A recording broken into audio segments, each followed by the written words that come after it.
Hey, salut les routiers solides et bienvenue dans l'épisode 4 de votre saga favori intitulé « La France ne s'est jamais portée aussi bien ». Cet épisode va parler de souveraineté. Dans la composition des instances dirigeantes et dans les modalités d'organisation interne. Bon, initialement, je n'ai pas compris cette phrase. L'idée de ce projet est avant tout de susciter le débat, en restant toujours courtois mais taquin pour faire avancer ensemble l'opinion publique qui part en cacahuète de PMU un peu plus chaque jour. Si vraiment il y a des personnes qui sont dangereuses, des potentiels terroristes, c'est pas parce qu'ils restent en Afghanistan qu'ils sont moins dangereux en vrai. Mais donc, enfin, ça va quelque pas. part les avoir en France, ça nous permet aussi de les surveiller. Allez les routiers, sans plus attendre, on passe aux choses sérieuses.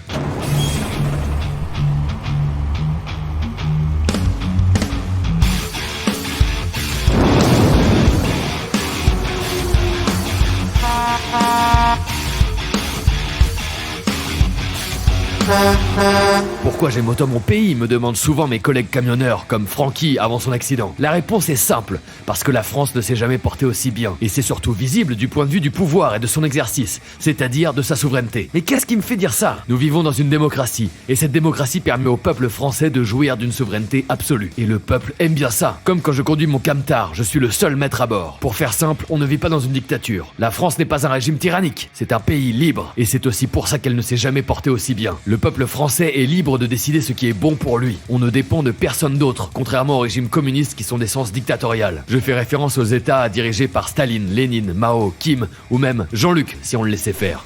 Parce que, mais oui, bien sûr, moi. C'est ce qui s'appelle la souveraineté populaire. Voilà comment fonctionne la France. Elle ne doit rendre de compte qu'à son peuple. C'est exactement le même fonctionnement que chez moi à la maison. Je ne dois rendre des comptes qu'à ma femme. Donc je disais, depuis la révolution de 1789, le peuple français s'est autoproclamé souverain, c'est-à-dire détenteur du pouvoir. Il s'est donc substitué au roi qui détenait jusque-là l'autorité sur le territoire. Et pour le prouver, il se dota d'une constitution. La constitution, c'est le texte le plus haut dans la hiérarchie des lois. C'est le texte dont découlent toutes les autres lois. L'ensemble des normes juridiques doivent être en conformité avec la constitution. Il n'y a rien au-dessus de ce texte. Au-dessus, c'est le soleil. Et c'est à cause de ce satané document que dès que je m'écluse un quart de rouge de trop le midi, je me fais épingler à l'alcotest et je dois faire tomber 3 mois de salaire pour pouvoir continuer à rouler. C'est honteux! Un simple test de réflexe prouverait bien que je dégaine plus vite que mon ombre. Oui, nous vivons dans une France souveraine, dans une France libre, comme avait dit De Gaulle. Bon, après, c'est sûr qu'il y a des instances supranationales comme l'UE qui sont totalement extérieures à la volonté des Français et qui peuvent faire autorité sur la Constitution. Et oui, même les décisions de la Cour de cassation, qui est la plus haute autorité de la justice française, peuvent être sanctionnées par la Cour européenne des droits de l'homme, institution qui est étrangère à 100% de la volonté du peuple français. Je vais le répéter, mais je pense que le masque n'empêche pas la bonne compréhension du fait que cette primauté vaut aussi à l'égard des dispositions constitutionnelles nationales. La CEDH peut donc condamner la France dès qu'une décision ne lui plaît pas. Et pour y arriver, elle peut perquisitionner directement son capital. Pratique.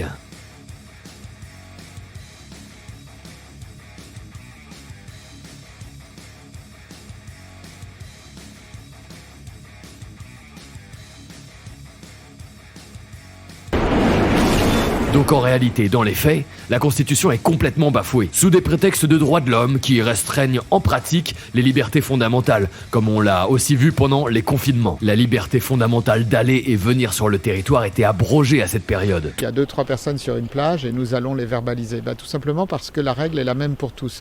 Ce confinement ne marchera que si tout le monde est confiné. Puis je vais me lever et m'en aller. Donc vous écoutez ce que je vous dis. Tout ça pour une grippette un peu taquine qui n'était qu'un outil de régulation démographique on ne peut plus naturel. Il y a aussi des intérêts privés étrangers qui rentrent dans la discussion, comme les fonds d'investissement et les cabinets de conseil américains. Mais ça ne change rien, nous sommes souverains, oui, la France est complètement souveraine, je vous le dis. Avec l'argent public, Macron a dépensé des sommes astronomiques dans des cabinets de conseil américains depuis qu'il est au pouvoir. Et en réalité, il ne fait que continuer une pratique qui a explosé dans les années 90. Les gouvernements français font recours à des cabinets de conseil stratégiques états-uniens qui dilapident l'argent qu'on nous prélève à la source au profit des Amerlocs.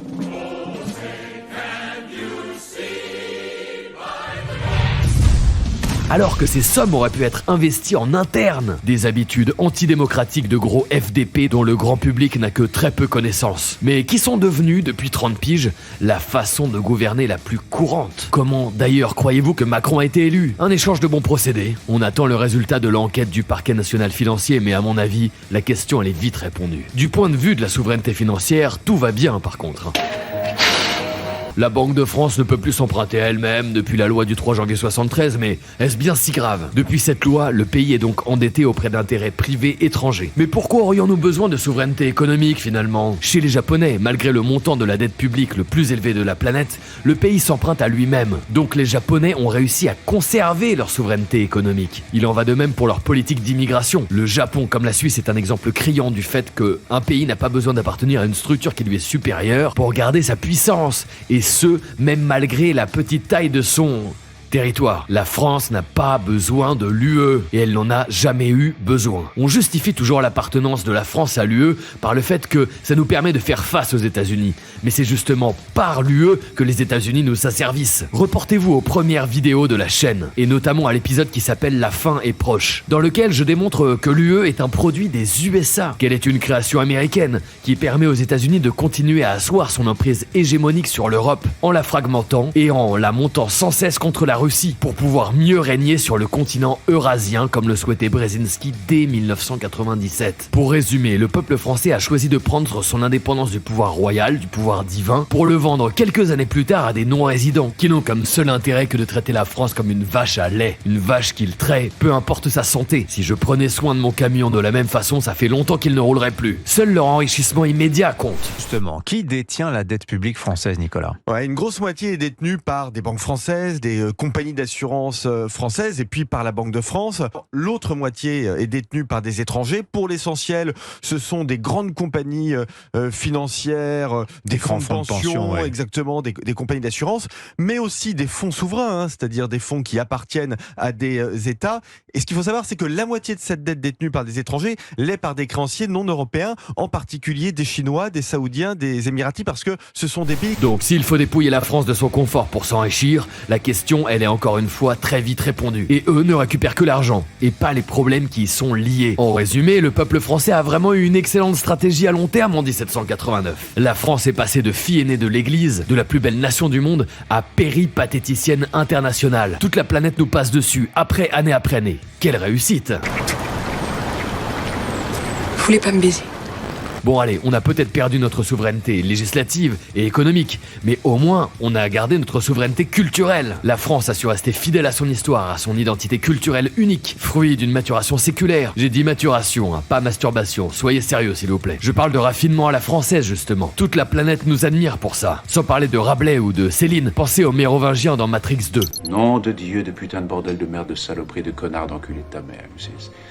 Il n'y a qu'en France qu'il est possible d'être vulgaire tout en restant stylé. Que ce soit dans l'architecture, la littérature, le cinéma, les programmes télé, l'esprit français est resté intact jusqu'à aujourd'hui. Bon d'accord, après c'est sûr que ces dernières années ont été un petit peu différentes de l'héritage stable. Mais ce n'est pas grave, ce n'est pas parce que le soft power américain a totalement déformé le visage de notre société depuis 30 ans que c'est une raison pour dire que nous n'avons pas su préserver notre culture.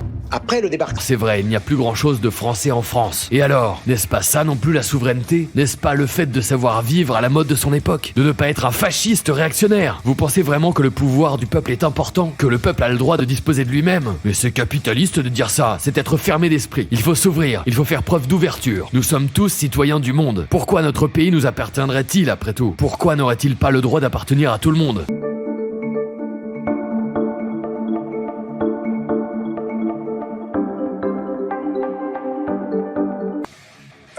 Il ne faut pas avoir peur. C'est ça le progrès. Il faut être inclusif. Et pour être inclusif, il faut accepter l'autre. Il faut accepter de subir sa domination. Et ce, quoi qu'il en coûte. Cette expression vous dit quelque chose? Alors oui, la France jouit d'une souveraineté absolue. Et c'est pour ça que j'aime mon pays. Mais il ne faut pas être fermé à l'influence des autres, qui ont autant le droit d'être souverains sur notre pays que nous-mêmes. Bande de sales petites crapules dégarnies. J'espère que vous avez saisi l'esprit de la vidéo. Un humour noir et une ironie tellement corrosive que vous restez décapé de la cervelle pour un siècle après avoir regardé ces épisodes. Et c'est pas fini. Au contraire, c'est que le début. Mais abonnez-vous à la chaîne, nom d'une jante de 54 pouces. Pensez aussi à activer la cloche pour ne pas manquer les prochaines pauses aux stations d'autoroute. Vous connaissez l'algorithme YouTube. Avec les contenus de droite, il peut être capricieux, car il préfère les capriceunes de gauche. J'arrive à la pompe. Allez, bisous les chances pour la France.